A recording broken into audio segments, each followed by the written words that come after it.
नमस्कार दोस्तों, मैं उर्वशी चौधरी आज आप सभी के समक्ष अपनी एक कहानी लेकर उपस्थित हूँ। कहानी का शीर्षक है बंधन। दोस्तों, भावनाओं के बंधन में बंधे रिश्ते जब स्वार्थ की दहलीज पर दम तोड़ते हैं तो उसके दर्द के शोर से दिल का आंगन हाहाकार कर उठता है। आइए सुनते हैं यह कहानी। मम्मी, देखो ना कितनी सुंदर राखी है। मैं तो भैया के लिए यही राखी लूँगी। 8 वर्षीय सोनल अपनी माँ नम्रता से बोली। सचमुच राखी बहुत ही सुंदर थी। नम्रता ने उसे तुरंत खरीद लिया। मम्मी, आप भी ऐसी ही एक राखी मामा के लिए खरीद लो ना। नन्ही सोनल की बात सुन नम्रता के दिल में एक टीस सी उठी। जिस रिश्ते को वह याद नहीं रखना चाहती थी, जिसकी यादों से वह दूर भाग जाना चाहती थी, वही बार बार उसके पास किसी न किसी बहाने से आकर उसे विचलित कर जाता था।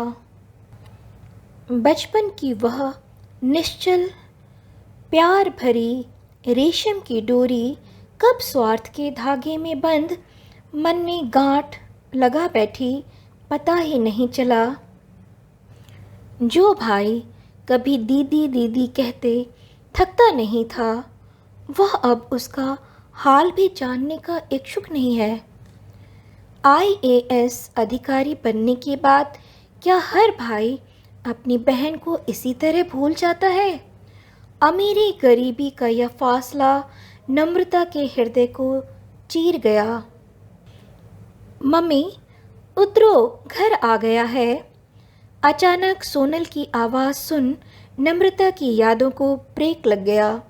उसने रिक्शे वाले को रुपए थमाए और ताला खोलने लगी। उत्कर्ष ट्यूशन गया था और नीरज अभी दफ्तर से नहीं लौटे थे। उसने ड्राइंग रूम में रखी टेबल पर अपना पर्स और सामान रखा और सोफे पर अनमनस्क सी अधलेटी हो गई। एक सन्नाटा उसके अंतर मन में खिंच सा गया, जिसका सूनापन वह बाहर भी महसूस कर रही थी। उसने गौर से अपने घर को निहारा और खुद से ही पूछ बैठी, क्या इतनी गरीबी झलकती है इस घर में, जो भाई बहन के अटूट रिश्ते पर भी मलिनता की चादर डाल गई। एक हूक सी उठी और बहुत देर से आँखों की परिधि में बलपूर्वक रोके गए आंसू अनायास ही उसके कपोलों पर ढुलकने लगे। तभी कोमल नन्हे हाथों के स्पर्श से उसकी विचारधारा टूटी। सोनल पानी का गिलास पकड़े खड़ी थी। उसने हाथ मुंह धोकर कपड़े भी बदल लिए थे। गिलास नम्रता को थमाती हुई वह बोली, मम्मी, क्या हुआ आपको? आप क्यों रो रही हो?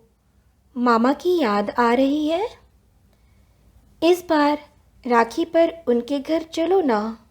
बेटी की मासूम बातें सुन उसके उदास चेहरे पर एक हल्की मुस्कुराहट ने दस्तक दी। शाम के 7 बज चुके थे। नीरज आते ही होंगे, यह सोच वह उठी और किचन में जाकर गैस पर चाय का पानी रख दिया। थोड़ी देर उपरांत ही नीरज और उत्कर्ष दोनों आ गए। उत्कर्ष ने आते ही अपना बैग एक ओर रखा और उत्सुक स्वर में सोनल से पूछने लगा, सोनल, राखी दिखाओ। तुम मम्मी के साथ आज बाजार गई थी ना? कैसी राखी लाई हो? दिखाओ ना प्लीज़। कल राखी है ना? पहले आप बताओ भैया, मेरे लिए क्या लाए हो? सोनल ने भाई को छेड़ा। अरे, मैं तो उपहार लाना भूल ही गया। उत्कर्ष ने भूलने का बहाना किया। ठीक है, फिर मैं भी आपको राखी नहीं बांधूंगी, रूठने का नाटक करती हुई वह बोली। उत्कर्ष मुस्कुराता हुआ उसे गले लगाकर बोला, मेरी प्यारी बहना, मैं तुम्हारा गिफ्ट भला कैसे भूल सकता हूँ।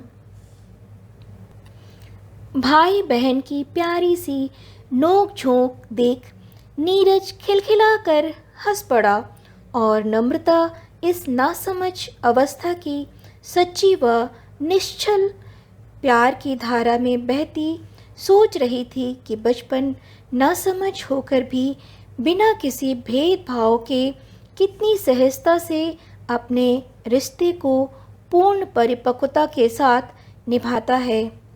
वहीं परिपक्व होकर भी हम अपनी नासमझी से अनमोल रिश्तों को खो देते हैं। दोस्तों, आगे क्या होता है, नम्रता और उसके भाई के रिश्ते में खटास कैसे आ जाती है, कहानी आगे क्या मोड़ लेने वाली है, यह हम जानेंगे इस कहानी के दूसरे भाग में। तब तक के लिए आप सभी का बहुत बहुत आभार।